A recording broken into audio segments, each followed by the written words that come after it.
नमस्कार मेरे प्यारे भाइयों और बहनों, मैं राहुल केशरी आपका स्वागत करता हूं हमारे चैनल देसी घुमक्कड़ पर। आज हम आरंभ कर रहे हैं एक दिव्य यात्रा, श्रीमद् भागवत गीता के श्लोकों सहित व्याख्या।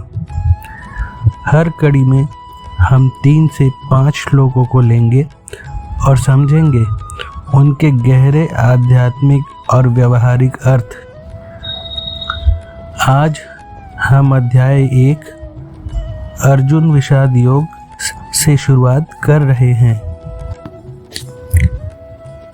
अध्याय 1 का पहला श्लोक। धृतराष्ट्र उवाच धर्मक्षेत्रे कुरुक्षेत्रे संवेता युयुत्सवः मामकाः पांडवाश्चैव किम कुर्वत संजय। अर्थात धृतराष्ट्र बोले, हे संजय, धर्मभूमि कुरुक्षेत्र में युद्ध की इच्छा से एकत्र मेरे और पांडु के पुत्रों ने क्या किया। इसकी व्याख्या करता हूँ। धृतराष्ट्र का यह पहला वाक्य केवल एक प्रश्न नहीं है, यह गीता का स्वरूप निर्धारित करता है। वह अपने पुत्रों को मामकाह कहकर पक्षपात दिखाता है और पांडवों को अलग गिनता है।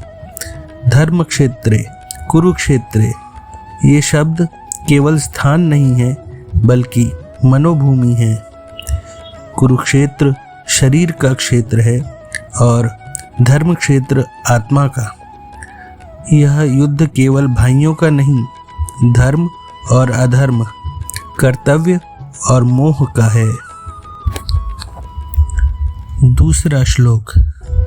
संजय उवाच दृष्ट्या तु पांडवानिकं व्यूढ़ं दुर्योधनस्तदा आचार्यमुपसंगम्य राजा वचनम ब्रवीत।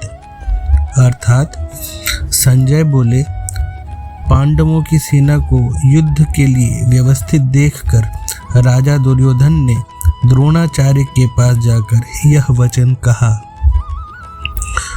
अर्थात इसकी व्याख्या, यहाँ से कथा युद्ध भूमि में प्रवेश करती है। दुर्योधन भयभीत है क्योंकि पांडवों की सेना सुव्यवस्थित है। वह अपने गुरु के पास जाता है, न कि अपने पिता के। यह संकेत है कि वह अब मन से डगमगा गया है। दुर्योधन की चिंता यह है कि युद्ध केवल बाहरी नहीं, आंतरिक कमजोरी से भी लड़ा जा रहा है। तीसरा श्लोक। पश्यैतां पांडुपुत्राणामाचार्य महतिं चमुं व्यूढ़ां द्रुपदपुत्रैन तव शिष्येन धीमता। अर्थात, हे आचार्य, देखिए पांडु पुत्रों की यह विशाल सेना जो आपके ही बुद्धिमान शिष्य द्रुपद पुत्र धृष्टद्युम्न ने सजाई है।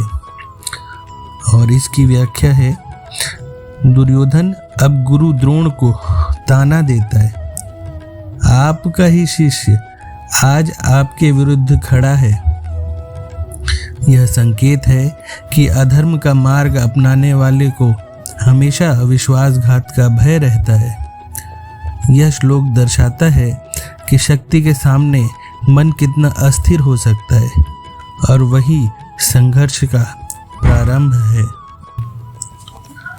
आज हमने देखा कि श्रीमद् भागवत गीता केवल युद्ध की कथा नहीं, आत्मा और मन के संवाद की शुरुआत है।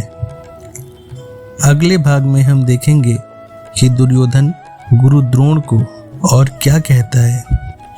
अगर ये ज्ञानवाणी आपको सार्थक लगे तो वीडियो को लाइक करें, चैनल को सब्सक्राइब करें और कमेंट करके अपना विचार अभिव्यक्त करें।